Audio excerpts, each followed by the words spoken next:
Let's unwind question number 12. What is a balanced chemical equation? Why should chemical equation be balanced? So what is a balanced chemical equation and why should be balanced? तो हम तो इसको सीख चुके हैं, लेकिन हम फिर से एक बार सीख लेते हैं कि भाई कंजर्वेशन ऑफ मास भी कोई चीज है कि नहीं.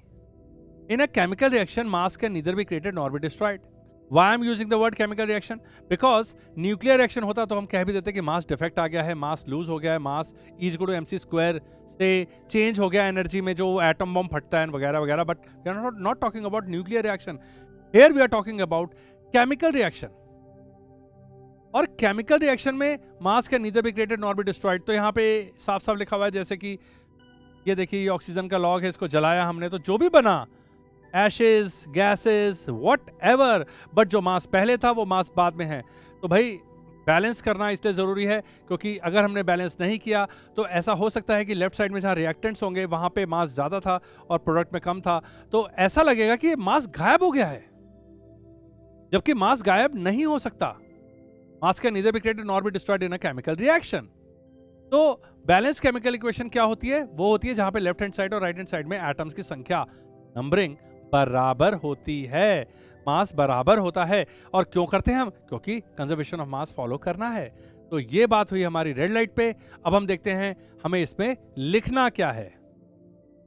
Now the thing is, a reaction which has an equal number of atoms of all the elements on both side, दोनों साइड में क्या होने चाहिए? इक्वल होने चाहिए. Of the chemical equation is called a balanced chemical equation. The law of conservation of mass states that mass can neither be created, ना उसको हम क्रिएट कर सकते हैं, nor destroyed. Hence, in a chemical reaction, the total mass of the reactants should be, reactants का mass है should be equal to the total mass of the products.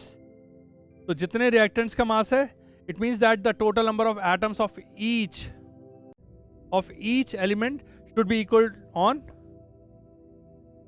both sides of a chemical equation. बड़ा answer था. आपके पास पीकेपी है, practice का promise. आप PDF में जब आप उसका प्रिंट आउट निकाल कर लिखेंगे तो क्वेश्चन नंबर 12 में जहां जहां मैंने लिखा है वहां वहां लिखेंगे. अगर आप अपने आप लिखें तो बहुत अच्छी बात है. अगर नहीं लिख पा रहे हैं तो ये वीडियो आपको असिस्ट करेगा, ऐप पर अवेलेबल है. ये है assisted practice module of speaking chalks, जहां पे आपको क्वेश्चंस के आंसर्स के लिए पीडीएफ शीट मिलती है. आप वहां लिखते हैं और अगर लिखते वक्त कोई डिफिकल्टी आती है तो assistance is right away, just with the press of a finger आपको पता चल जाएगा कि इस क्वेश्चन नंबर 12 में क्या करना था. तो मैं आपके लिए फिर से पढ़ के बताता हूं. A reaction which has equal number of atoms of all the elements on both side, है ना, एक साइड पे रिएक्टेंट्स होता है, एक साइड पे प्रोडक्ट होता है, of a chemical equation is called balanced chemical equation. The law of conservation of mass states that mass can neither be created nor destroyed. Hence, in a chemical reaction, the total mass of reactants should be equal to the total mass of the product. It means that total number of atoms of each element should be equal on both sides of a chemical equation. Here ends question number